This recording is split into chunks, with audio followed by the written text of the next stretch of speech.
നമസ്കാരം, നമോവാകം. ഏവർക്കും സ്വാഗതം അമേരിക്കൻ കഫേയിലേക്ക്. നമ്മൾ ഇന്ത്യക്കാർക്കൊക്കെ ഒരു പ്രത്യേകതയുണ്ടെന്നാണ് പറയുന്നത്.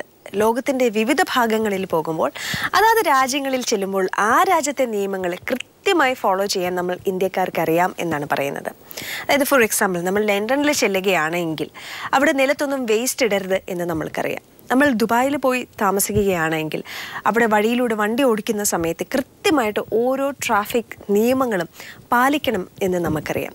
ഇതേസമയം നമ്മൾ ഹോങ്കോങ് എന്ന് പറയുന്ന മറ്റൊരു രാജ്യത്ത് ചെല്ലുകയാണെങ്കിൽ അവിടെയൊന്നും നമ്മൾക്ക് വഴിയിൽ തുപ്പാൻ പാടില്ല എന്ന് നമുക്കറിയാം. പക്ഷേ ഇത്തരം കാര്യങ്ങളൊക്കെ ലോകത്ത് വിവിധ രാജ്യങ്ങളിൽ പോയി കൃത്യമായി ഫോളോ ചെയ്യുന്ന ഇന്ത്യൻ ബ്രെയിൻ പക്ഷേ ഇന്ത്യയിൽ എത്തിക്കഴിയുമ്പോൾ നമ്മളുടെ ഡിഫോൾട്ട് സെറ്റിംഗ് കുറച്ചൊരു മാറ്റം സംഭവിക്കുകയാണ്. ഇവിടെ വന്നു കഴിഞ്ഞാൽ നമ്മൾക്ക് വഴിയിൽ നമ്മൾക്ക് ഇഷ്ടമുള്ളിടത്തൊക്കെ നമുക്ക് വേണമെങ്കിൽ തുപ്പാൻ തോന്നും. അതല്ല എന്നുണ്ടെങ്കിൽ ട്രാഫിക് നിയമങ്ങൾ അങ്ങനെ പാടെ അവഗണിച്ചുകൊണ്ട് വണ്ടി ഓടിക്കുവാൻ തോന്നും. വഴിയിലൊക്കെ വേസ്റ്റ് വലിച്ചെറിയുവാൻ തോന്നും. കാരണം മറ്റൊന്നുമല്ല, എൻ്റെ രാജ്യത്തെത്തി അല്ലെങ്കിൽ എൻ്റെ രാജ്യത്ത് ഇത് മറ്റു പലരും ചെയ്യുന്നതാണ് എന്നിങ്ങനെയുള്ള പല പല ചിന്തകളായിരിക്കും നമ്മൾ ഇതിനെയൊക്കെ പ്രേരിപ്പിക്കുന്നത്. പക്ഷേ സ്വന്തം രാജ്യത്തെത്തുമ്പോഴാണ് നമ്മൾ സ്വന്തം രാജ്യത്തെ ഏറ്റവും അധികം സ്നേഹിക്കുകയും ബഹുമാനിക്കുകയും വേണ്ടത് എന്ന് ഒരാൾ നമ്മളെ ഓർമ്മിപ്പിച്ചിട്ടുണ്ട്. ഏറ്റവും അധികം നമ്മൾ കെയർ ചെയ്യേണ്ടതും ഏറ്റവും അധികം പുരോഗതി കൈവരിക്കണം എന്ന് ആഗ്രഹിക്കേണ്ടതും നമ്മുടെ രാജ്യത്തെത്തുമ്പോഴാണെന്നും കൂടി അദ്ദേഹം ഓർമ്മിപ്പിച്ചിട്ടുണ്ട്. കാരണം മറ്റൊന്നുമല്ല, ഡെവലപ്ഡ് അല്ല എന്നൊക്കെ പല സമയങ്ങളിലും ഇരുന്ന് കംപ്ലൈൻറ്റ് പറയുന്നതിനോടൊപ്പം തന്നെ ഡെവലപ്ഡ് ആക്കാൻ വേണ്ടിയുള്ള ഒരു ചേഞ്ച് നമ്മുടെ ഉള്ളിൽ നിന്നും, നമ്മുടെ വീട്ടിൽ നിന്നും, നമ്മളുടെ സമൂഹത്തിൽ നിന്നുമാണ് സ്റ്റാർട്ട് ചെയ്യേണ്ടത് എന്നൊക്കെ നമ്മളെ ഓർമ്മിപ്പിച്ച ആ വലിയ മഹാനാണ് ഡോക്ടർ APJ അബ്ദുൽ കലാം. കഴിഞ്ഞ ആഴ്ച നമ്മളെയൊക്കെ വിട്ടുപിരിഞ്ഞ് അദ്ദേഹം പോയിരിക്കുകയാണ്. പക്ഷേ ഈ ഒരു അവസരത്തിൽ ലോകത്തിൻ്റെ ശ്രദ്ധ മുഴുവനും ഇന്ത്യയിലേക്ക് തിരിഞ്ഞപ്പോഴും ഇന്ത്യയിലുള്ള അനേകം കോടി ജനങ്ങളുടെ മനസ്സുകളെ ഇഗ്നൈറ്റ് ചെയ്യുവാൻ തക്കവിധം വളരെ ശക്തമായ വാക്കുകൾ, ശക്തമായ സന്ദേശങ്ങൾ നമുക്ക് നൽകിയിട്ടാണ് അദ്ദേഹം നമ്മളെ വേർപിരിഞ്ഞു പോയിരിക്കുന്നത്. അദ്ദേഹത്തെ സ്മരിച്ചുകൊണ്ട് ഇന്ത്യക്കാരുടെ ഒരുപാട് നല്ല ഭാവിക്ക് വേണ്ടി പ്രയത്നിച്ച അദ്ദേഹത്തിനെയും അദ്ദേഹത്തിൻ്റെ ടീമിനെയും സ്മരിച്ചുകൊണ്ടാണ് ഇന്നത്തെ അമേരിക്കൻ കഫേ ഇവിടെ ആരംഭിക്കുവാൻ പോകുന്നത്. ഏവർക്കും ഒരിക്കൽ കൂടി സ്വാഗതം. First letter വായിക്കാം. Dear American Cafe, good friends are like gentle breeze. We don't know where they come from and we are not sure where they are heading to, but they lighten your burden and brighten your days. Happy Friendship Day. Thank you. ഇതെനിക്ക് നമ്മൾക്ക് വേണ്ടിയിട്ട് ഈ friendship day wish ചെയ്തിരിക്കുന്നത് Twinkle മരിയാണ്. Same to you Twinkle Maria. Talking to me is Twinkle Maria from Dallas. I'm an IT specialist here for 3 years and fortunately 3 of my best friends, Aditya Nair, Maria Philip and Rohini Punus are here with me in the same city. ഭാഗ്യവതി എന്ന് വിളിക്കും ട്വിങ്കിളിനെ. നമ്മുടെ ഫ്രണ്ട്സൊക്കെ നമ്മളുള്ള സിറ്റിയിൽ ഇപ്പോൾ എന്തെല്ലാം പറഞ്ഞു, നിങ്ങൾക്ക് വാട്സപ്പിലൂടെ സംസാരിക്കാം, മെയിൽ ചെയ്യാം, കോൾ ചെയ്യാം എന്നൊക്കെ പറഞ്ഞാലും പെട്ടെന്ന് ഒരാളെ ഒന്ന് കാണണം എന്ന് തോന്നിയാൽ ചില അവസരങ്ങളിൽ നമ്മൾക്ക് അത് തന്നെ വേണം എന്ന് തോന്നും. അപ്പോൾ അങ്ങനെയുള്ള അവസരങ്ങളിൽ ആരെങ്കിലും കാണണമെന്ന് തോന്നിയിട്ടുണ്ടെങ്കിൽ എല്ലാവരും സെയിം സിറ്റിയിലായിരിക്കുന്നത് ഒരു ഭാഗ്യം തന്നെയാണ് അല്ലേ? ഈ നമ്പറിലേക്കാണ് എല്ലാവരും വിളിക്കേണ്ടത്. ഒപ്പം അമേരിക്കൻ കഫേ @kairali.tv എന്ന ഇമെയിൽ ഐഡിയിലേക്ക് മെയിൽസ് അയച്ചുകൊണ്ടേയിരിക്കുക. കിട്ടിയിട്ടുള്ള മെയിൽസ് എല്ലാം ഓരോന്നോരോന്നായിട്ട് വായിച്ചുകൊണ്ടിരിക്കുകയാണ് കേട്ടോ. Dear American cafe, are you from Kottayam? And yes, because the Malayalam you speak has A strong Kottayam accent. Even my friends tease me for the same reason. അറിഞ്ഞുകൊണ്ട് Kottayam accent വരുത്താൻ ഞാൻ ശ്രമിക്കാറില്ല. പക്ഷേ എവിടെയെങ്കിലുമൊക്കെ സംസാരിക്കുമ്പോൾ അറിയാതെ കോട്ടയം ആക്സെന്റ് പുറത്തേക്ക് വരുന്നതാണ്. ചില ജന്മനാ ഉള്ള ചില സ്വഭാവം മാറില്ല എന്ന് പറഞ്ഞില്ലേ. ബട്ട് എനിക്ക് തോന്നുന്നു, ഞങ്ങൾ കോട്ടയംകാരോട് ചോദിച്ചിട്ടുണ്ടെങ്കിൽ ഏറ്റവും നല്ല ഭാഷ എവിടെയാണെന്ന് ചോദിച്ചാൽ കോട്ടയംകാർ പറയും കോട്ടയം ഭാഷയാണെന്ന്. ബട്ട് അതേപോലെ തന്നെ കേരളത്തിലെ വിവിധ ഭാഗങ്ങളിലുള്ള ആൾക്കാരോട് ചോദിച്ചിട്ടുണ്ടെങ്കിലും പറയും അവരുടെ ഭാഷ തന്നെയാണ് നല്ലതെന്ന്. ബട്ട് ഇങ്ങനെ പറയാനുള്ള കാരണം എന്താണെന്ന് വെച്ചാൽ മലയാളം ഭാഷ കൂടുതലും അച്ചടി ഭാഷയോട് ചേർന്ന് നിൽക്കുന്ന ഒരു ലാംഗ്വേജ് ആണ് കോട്ടയത്ത് യൂസ് ചെയ്യുന്നത്. ചില വാക്കുകൾ ഒഴിച്ചാൽ എന്നാ ഉണ്ടെന്നേ, ഓ ഇങ്ങനെയൊക്കെ പറയുന്നതൊക്കെ ഒഴിച്ചാൽ ബാക്കിയുള്ള വേർഡ്സിനൊന്നും അധികം നീട്ടുകയോ അധികം കുറുക്കുകയോ ഒന്നും ചെയ്യാത്തതുകൊണ്ടായിരിക്കാം എൻ്റെ ഉള്ളിലും എവിടെയോ ഒരു തോട്ടുണ്ട് കോട്ടയം ഭാഷ വളരെ നല്ലതാണെന്ന്. ദൈവമേ, പറഞ്ഞ് നമ്മൾ ലെറ്റർ എൻ്റെ കയ്യിൽ നിന്ന് കൈവിട്ട് പോയെന്ന് വിചാരിച്ചു. I am from Pambadi, Kottayam, but nowadays traveling to Kerala is a rare thing to happen because my children, my grandchildren, sisters and elder brother are settled in US for so long. Therefore, Missing family is thankfully not happening in my life. Please dedicate a song to my family. Prayers and regards, Abraham Chittikad. Abraham ചേട്ടനെ song dedicate ചെയ്തതിന് മുമ്പ് നമുക്കൊരു call ഉണ്ട്. Hello hello hello, എനിക്ക് കേൾക്കുന്നുണ്ട്, പറഞ്ഞോളൂ. ആരാണ് വിളിക്കുന്നത്? എന്റെ പേര് അനില. അനില, എവിടെ നിന്നാണ് വിളിക്കുന്നത്? Saint Louis, Missouri. എന്ത് ചെയ്യുന്നു അനില അവിടെ? ഇവിടെ ഹസ്ബൻഡ് ജോലി ചെയ്യുന്നു. 10 വർഷം ഇവിടെ വന്നിട്ട്. ഓക്കെ, നാട്ടിലെവിടെയാ വീട്? നാട്ടില് ആലപ്പുഴയിലാണ്. കോട്ടയം ഭാഷയെ കുറിച്ച് പറഞ്ഞോണ്ടിരിക്കുന്ന കേട്ടോണ്ടിരിക്കുന്നു. അപ്പൊ പെട്ടെന്ന് ഓർത്ത് വിളിക്കാന്ന്. കോട്ടയം ഭാഷയാണോ നിങ്ങളും സംസാരിക്കുന്നത്? ആലപ്പുഴക്കാരും ആലപ്പുഴക്ക് ഇച്ചിരി ഡിഫറെന്റ് ആണെന്ന് തോന്നണ്. പറയുന്ന ഇത്തിരി ഒരു നീട്ടം കൂടി ഉണ്ടല്ലേ?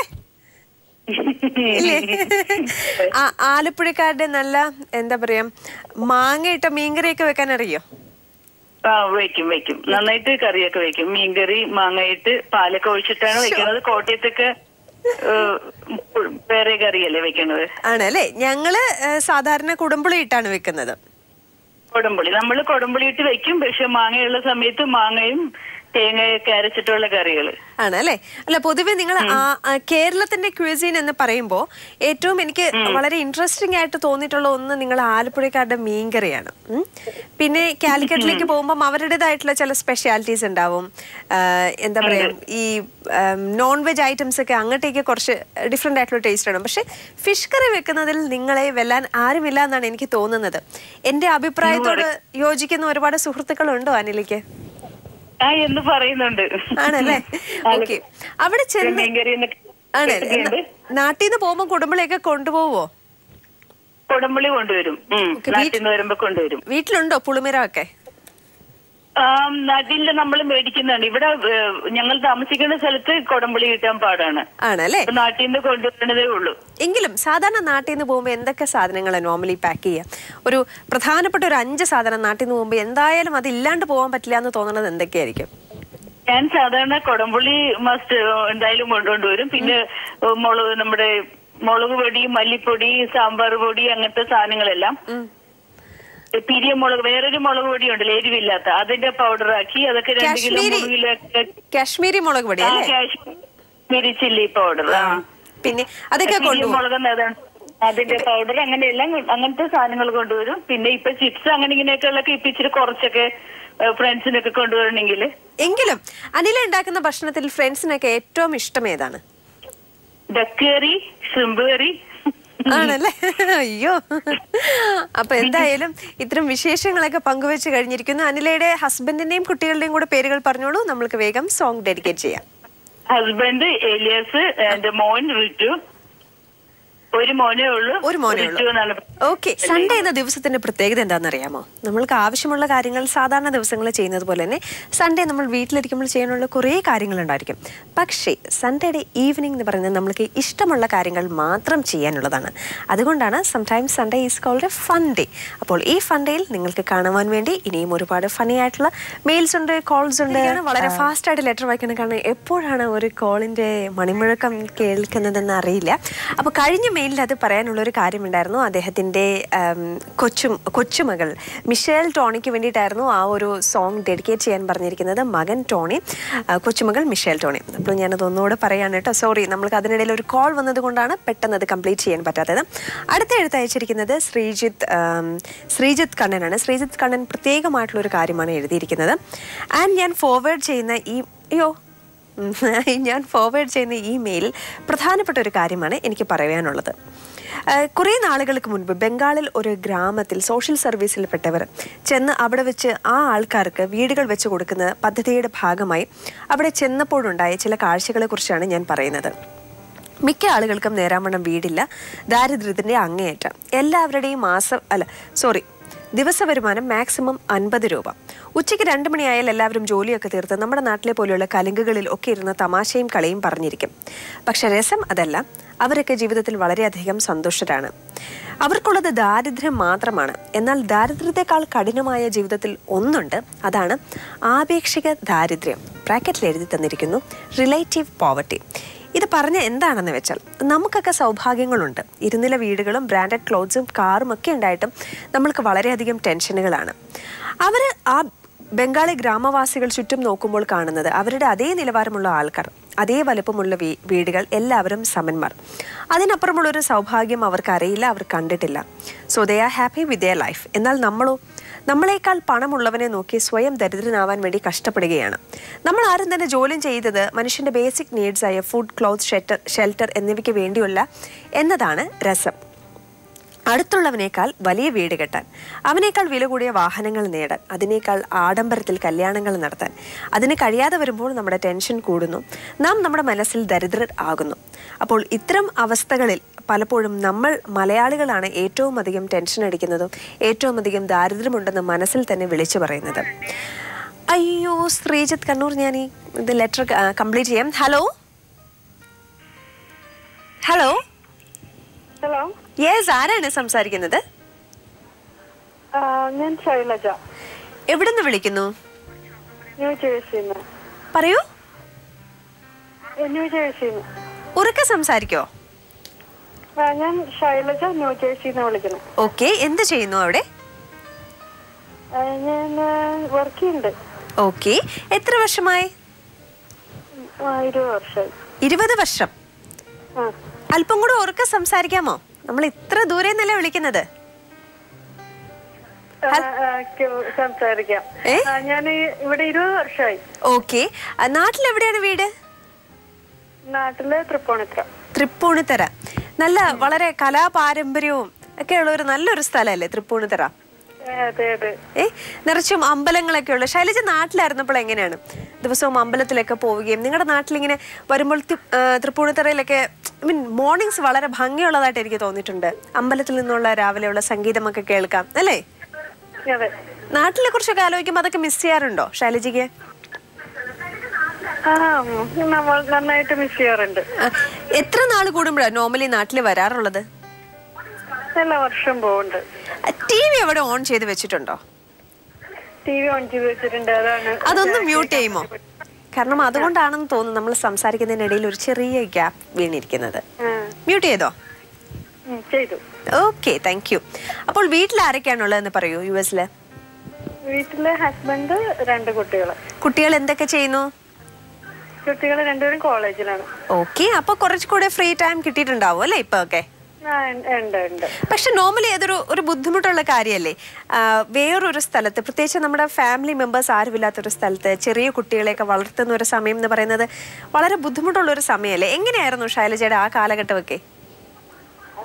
അത് കുറച്ച് ബുദ്ധിമുട്ടായിരുന്നു. പക്ഷെ ഇപ്പൊ അതെല്ലാം മാറി, ഇപ്പൊ നല്ല ഇതിലാണ്. ആണല്ലേ?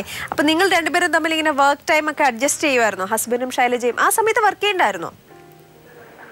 ഇല്ല, ആദ്യം വർക്ക് ചെയ്തില്ല, പിന്നെ വർക്ക് ചെയ്ത് തുടങ്ങിയത്. ആണല്ലേ? കംപ്ലീറ്റ് കുട്ടികൾക്ക് വേണ്ടിയിട്ടും ഫാമിലിക്ക് വേണ്ടിയിട്ടും ടൈം ഡെഡിക്കേറ്റ് ചെയ്ത് വെച്ചു. അതെ അതെ. ഓക്കെ, അപ്പം ശൈലജയുടെ ഹസ്ബൻഡിന്റെ പേര് പറഞ്ഞോളൂ, കുട്ടികളുടെ പേര് പറഞ്ഞോളൂ.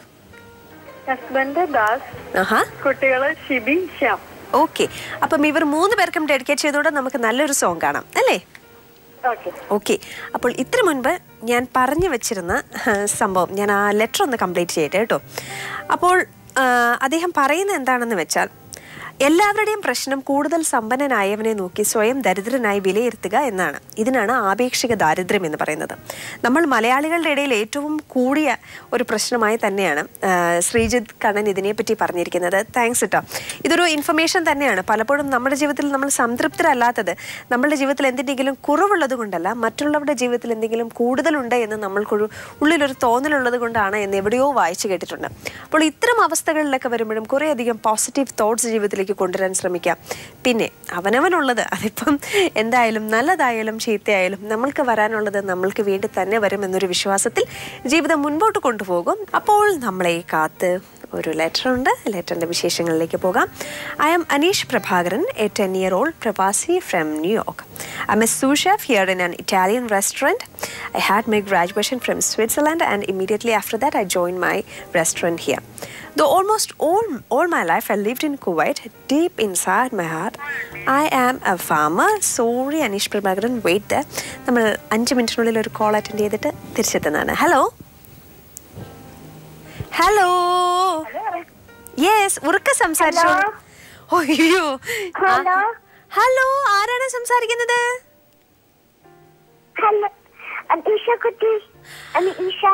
അജീഷ കുട്ടി, എവിടുന്നാ വിളിക്കുന്നത്?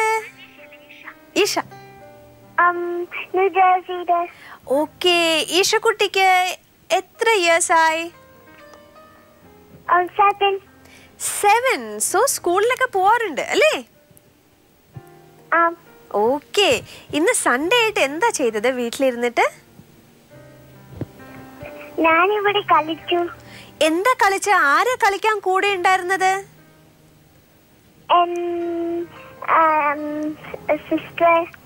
സിസ്റ്റേഴ്സ് ഉണ്ടായിരുന്നു. ഓക്കെ, ഈശക്കുട്ടിക്ക് ഡോൾസിന്റെ ഒക്കെ കൂടെ ഇരുന്ന് ഒറ്റയ്ക്ക് ഇരുന്ന് കളിക്കുന്നതാണോ, സിസ്റ്ററിന്റെയും ബാക്കിയുള്ള കസിൻസിന്റെ ഒക്കെ കൂടെ ഔട്ട്ഡോർ പോയി കളിക്കുന്നതാണോ ഇഷ്ടം? സിസ്റ്ററിന്റെ കൂടി പോയി കളിക്കുന്നതാണ് ഇഷ്ടം അല്ലേ? ഹലോ, ഈശക്കുട്ടിയുടെ പപ്പയും മമ്മിയും ഉണ്ടോ അടുത്ത്? ആരാ ഉള്ളത് കൂടെ ഒപ്പം? അപ്പയും അമ്മയും. അപ്പയും അമ്മയും. ഇന്ന് എന്താ ഈശക്കുട്ടി കഴിച്ചത്? നമ്മളെ ബാർബി കളിച്ചായിരുന്നു. ഓക്കെ, എന്തൊക്കെയാ കഴിച്ചത്? ഈശക്കുട്ടിക്ക് ഇഷ്ടമുള്ളത് എന്താ കഴിക്കാൻ?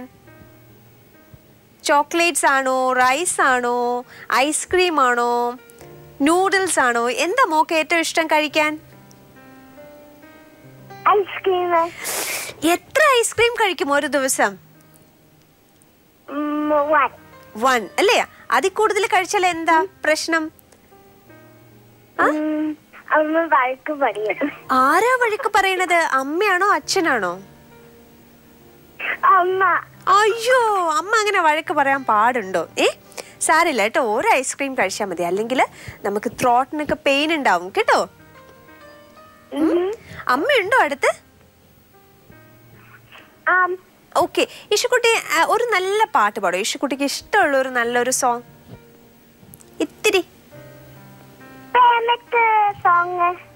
ഇഷ്ടമുള്ള ഏതെങ്കിലും ഒരു സോങ്.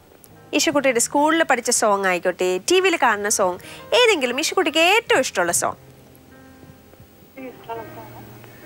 പാടുവോ? പോയോ? ഹലോ, പാടാനാണോ? പാടൂ. Please sing a song for me. ഏതാ പാട്ട് പാടണം? പാടിക്കോളൂ.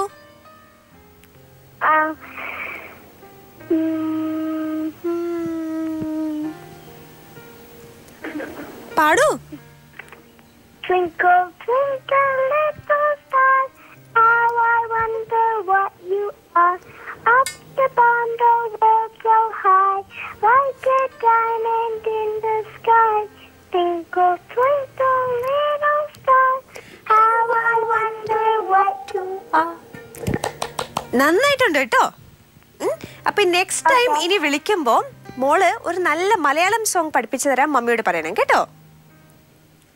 ഓക്കെ, ആൻറ്റി പറഞ്ഞുതരാം. കാക്കേ കാക്കേ കൂടെവിടെ എന്ന് പറയുന്ന ഒരു സോങ് പഠിപ്പിച്ചു തരാൻ പറയണം കേട്ടോ മമ്മിയുടെ അടുത്ത്. ഓക്കെ, അപ്പം ഈശക്കുട്ടിക്ക് വേണ്ടിയിട്ടും ഈശക്കുട്ടീനെ വിളിപ്പിക്കാൻ. ഹലോ, അമ്മയുണ്ടോ മോളെ അടുത്ത്? ഹലോ, പോയോ? ഹലോ, ഈശയുടെ അമ്മയാണോ? അതെ അതെ. ഓക്കെ, പേര് പറഞ്ഞോളൂ കേട്ടോ. എന്റെ പേര് ലിജ. ഓക്കെ, എവിടെയാണ് നിങ്ങള്? ഞങ്ങളിവിടെ ന്യൂജേഴ്സിയില്. ഓക്കെ, വളരെ സ്മാർട്ടാണ് കേട്ടോ ഈഷ. നന്നായിട്ട് മലയാളം സംസാരിക്കും. ചേച്ചിനെ കാണാൻ വിളിക്കണം എന്ന് പറഞ്ഞോണ്ടിരിക്കുന്നു. ആണോ? താങ്ക്സ്. അല്ല, വളരെ നന്നായി മലയാളം സംസാരിക്കുന്നു. നോർമലി അതൊരു സർപ്രൈസിംഗ് ആയിട്ടുള്ള കാര്യമാണ്. 7 വയസ്സുള്ള ഒരു കുട്ടി ഇത്ര നന്നായിട്ട് മലയാളം സംസാരിക്കുന്നുണ്ടെങ്കിൽ you must be talking Malayalam at home അല്ലേ? ഓക്കെ, എന്തായാലും വളരെ ബ്രില്യന്റ് ആണ്, വളരെ സ്മാർട്ടാണ്. ഇനിയിപ്പം ഈശക്കുട്ടിക്ക് ഞാൻ കാക്കേ കാക്കേ കൂടെവിടെ എന്ന പാട്ട് പഠിപ്പിച്ചൊന്ന് കൊടുക്കണം കേട്ടോ. എന്നിട്ട് ഏതെങ്കിലും ഒരു വീക്കിൽ വിളിക്കണേ. Okay okay, nice talking to you dear. Caller ഉണ്ടായിരുന്നു, ഇപ്പോഴവിടെ ഉണ്ടോ എന്ന് നമുക്കൊന്ന് ചെക്ക് ചെയ്യാം. ഹലോ, ഇല്ല, കോളർ ഇല്ല, വെറുതെ എന്നെ കളിപ്പിച്ചു. അപ്പോൾ ഇത്തിരി മുമ്പ് നമ്മളൊരു ലെറ്റർ വായിച്ചുകൊണ്ടിരിക്കുകയല്ലായിരുന്നോ? അതിനിടയിലല്ലേ നമ്മൾക്ക് ലെറ്റർ കംപ്ലീറ്റ് ചെയ്യാൻ പറ്റേണ്ട ഒരു കോൾ വന്നു പോയത്. അപ്പോൾ ആ കോൾ ഞാൻ മറ്റൊരു കാര്യം കൂടെ പറയട്ടോ, ഇപ്പോൾ ഓർത്തത് കൊണ്ട് പറയാണ്. ചില സമയത്ത് നമ്മൾക്ക് ബ്രേക്കിൻ്റെ സമയത്താണ് കോൾ വരണമെങ്കിൽ ചിലപ്പോൾ കുറച്ച് സമയം നമുക്കതൊന്ന് ഹോൾഡ് ചെയ്യേണ്ട ആവശ്യം വരും. കാരണം ബ്രേക്ക് കഴിഞ്ഞിട്ടല്ലേ സംസാരിക്കാൻ പറ്റൂ, അല്ലെങ്കിൽ ഞാൻ നിങ്ങളോട് സംസാരിക്കുന്നത് എല്ലാവർക്കും കാണാൻ പറ്റില്ലല്ലോ. അപ്പോൾ അതുകൊണ്ട് അങ്ങനെ ഹോൾഡ് ചെയ്യുന്നത് സംസാരിക്കാനുള്ള മടി കൊണ്ടോ ബുദ്ധിമുട്ടോ കൊണ്ടല്ല, ബ്രേക്ക് ആയതുകൊണ്ടാണെന്ന് മാത്രം മനസ്സിലാക്കി. ഒരല്പം ക്ഷമ കാണിക്കണമേ പ്ലീസ്. ഓക്കെ, അപ്പോൾ ഇത്ര മുമ്പ് വായിച്ച ലെറ്ററിൻ്റെ ബാക്കി ഭാഗം വായിക്കാം. ഞാൻ എവിടം വരെയായിരുന്നു വായിച്ചത്? Though almost my life I lived in Kuwait, deep inside my heart I am a farmer, that too organic farming. My parents are from Calicut. I wish to join them on every vacation, but sometimes my busy schedule doesn't allow me to enjoy my holidays, as I might need to join my team very early than I was actually prepared. Still, I believe from my soul that I will be a farmer one day and provide this world good, healthy and tasty food. Chef ആയതുകൊണ്ട് കൂടെ ആയിരിക്കും അനീഷ് പ്രഭാകരൻ ഇത്ര വളരെ confident ആയിട്ട് ഇത്തരം കാര്യങ്ങളൊക്കെ പറയാൻ പറ്റുന്നത്. അനീഷ് പ്രഭാകരൻ തന്നെ ഉണ്ടാക്കുന്ന വെജിറ്റബിൾസ് അയാൾ തന്നെ കുക്ക് ചെയ്ത് അയാൾ തന്നെ ഇഷ്ടമുള്ള ആൾക്കാർക്ക് സെർവ് ചെയ്യുമ്പോൾ അതിൽ നിന്ന് കിട്ടുന്ന ഒരു സന്തോഷം എന്ന് പറയുന്നത് വളരെ പ്രധാനപ്പെട്ട ഒരു കാര്യമാണ്. Cooking for the family and friends എന്ന് പറയുന്നത് ഒരാളുടെ ലൈഫിൽ അവർക്ക് ഇഷ്ടമുള്ള കാര്യങ്ങൾ ചെയ്യുവാൻ, മറ്റുള്ളവരോട് ഏറ്റവും നന്നായിട്ട് ബോണ്ടിങ് നടത്താൻ പറ്റുന്ന ഒരു കാര്യമാണെന്നാണ് പറയുന്നത്. ചിലർക്കൊക്കെ ഇഷ്ടമുള്ള കാര്യങ്ങൾ എന്ന് പറയുന്നത് ഫ്രണ്ട്സിൻ്റെ കൂട്ടത്തിൽ സംസാരിക്കുകയാണ്. പക്ഷേ എത്ര സമയം കഴിഞ്ഞിട്ടുണ്ടെങ്കിലും whenever you are cooking something good, ഇഷ്ടപ്പെട്ട ആൾക്കാർക്ക് വേണ്ടിയിട്ടാണെങ്കിൽ that makes a big difference അല്ലേ? അപ്പോൾ അനീഷ് പ്രഭാകരന് വേണ്ടിയിട്ടാണ് നമ്മൾ അടുത്ത song. Loving all the best hearts, working hard on mother earth family. Please dedicate a song for my family. ഒരു കോൾ ഉണ്ട്. Hello, bye Anish Prabhakaran. Okay, hello. Hello, yes, ആരാണ് സംസാരിക്കുന്നത്? എന്റെ പേര് സ്റ്റീഫൻ എന്ന് പറയും. ഉറക്കെ പറയാമോ? എന്റെ പേര് EM സ്റ്റീഫൻ. സ്റ്റീഫൻ, എവിടെ നിന്നാണ് വിളിക്കുന്നത്? ഞാൻ ന്യൂയോർക്കിൽ നിന്നാണ് വിളിക്കുന്നത്. ഓക്കെ, എത്ര കാലങ്ങളായി ന്യൂയോർക്കിൽ എത്തിയിട്ട്? ന്യൂയോർക്കിലെത്തിയിട്ട് ഇപ്പോൾ 40 കൊല്ലം. 40 കൊല്ലം. ഞാനൊരു 20-25 വർഷമൊക്കെയാണ് പ്രതീക്ഷിച്ചത് ശബ്ദം കേട്ടപ്പോൾ. പക്ഷെ 40 കൊല്ലം എന്ന് പറയുന്നത് that's A pretty long time അല്ലേ എന്ന് തോന്നുന്നു. എന്തായിരുന്നു അങ്ങനെ ഒരു സ്ഥലത്തേക്ക് മാറിപ്പോകുവാനുള്ള, അല്ലെങ്കിൽ അങ്ങനെ ഒരു സ്ഥലത്തേക്ക് ചേക്കേറുവാനുള്ള ഒരു ആഗ്രഹം 40 വർഷങ്ങൾക്ക് മുമ്പ് എങ്ങനെയാണ് തോന്നിയത്?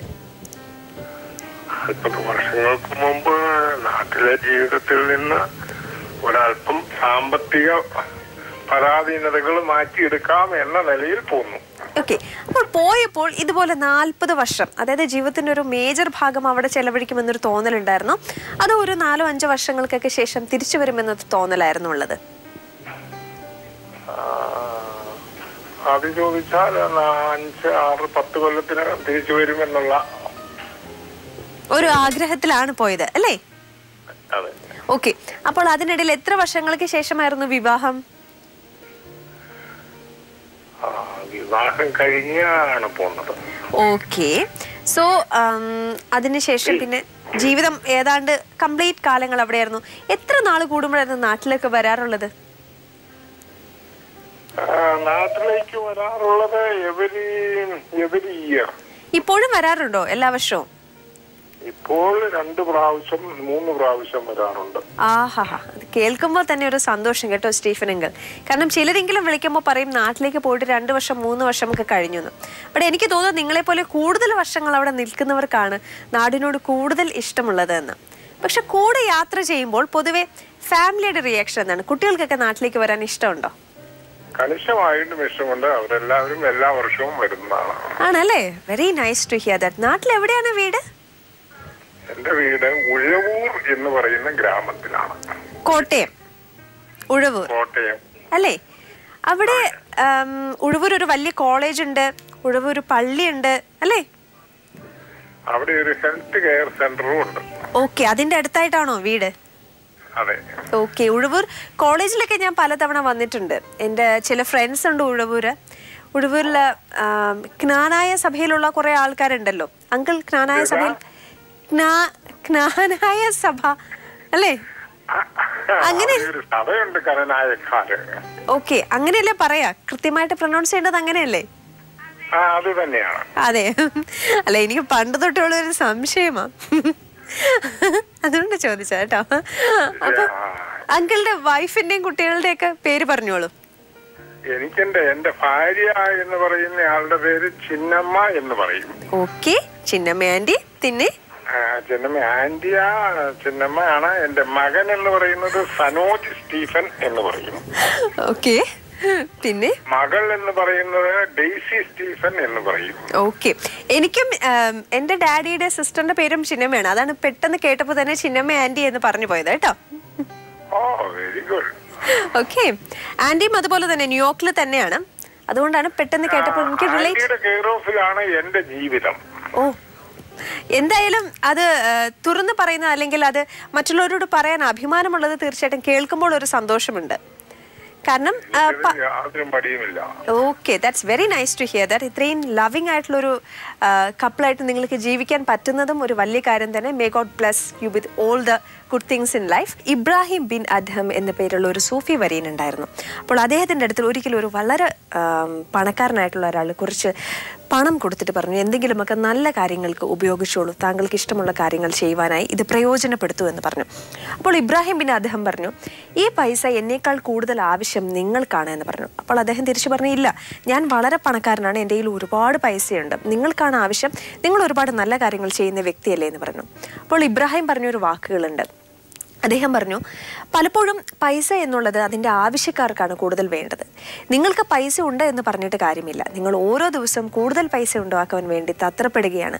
ഉള്ള പണം എത്രയാണോ അതിൽ നിങ്ങൾ ഒരിക്കലും തൃപ്തനല്ല. പക്ഷെ ഞാനാണെങ്കിലോ എൻ്റെ കയ്യിലുള്ളത് എന്ത് തന്നെ ആയാലും അതിൽ വളരെയധികം തൃപ്തനാണ് എന്നാണ് അദ്ദേഹം പറഞ്ഞത്. അപ്പോൾ ഈ വാക്കുകൾ നമ്മളുടെയൊക്കെ കണ്ണ് തുറപ്പിക്കുന്നതാവാം. കാരണം നമ്മുടെയൊക്കെ ജീവിതത്തിൽ ഉള്ളതിനെക്കുറിച്ച് ആലോചിച്ച് സന്തോഷിക്കുകയോ ദൈവത്തിന് നന്ദി പറയുകയോ ഒക്കെ ചെയ്യാതെ പലപ്പോഴും ഇല്ലാത്തതിനെക്കുറിച്ച് വേദനിക്കുകയും വിഷമിക്കുകയും ഒക്കെ ചെയ്യുന്ന ഒരുപാട് ആൾക്കാരെ നമുക്ക് കണ്ടുമുട്ടാൻ സാധിക്കും ജീവിതത്തിൽ. പക്ഷെ ഇത്തരം അവസ്ഥകളിൽ നിന്നുമൊക്കെ കുറേയധികം പോസിറ്റീവ് തോട്ട്സും കുറേയധികം നല്ല നല്ല ചിന്തകളും ഒക്കെ ആയിട്ട് ഏവരും ജീവിതം കൂടുതൽ മനോഹരവും സന്തോഷഭരിതവുമാക്കട്ടെ എന്ന് ആശംസിക്കുന്നു. ഏവർക്കും യാത്രാമൊഴി നേരുന്നു. ആൻ എന്ന ഞാൻ.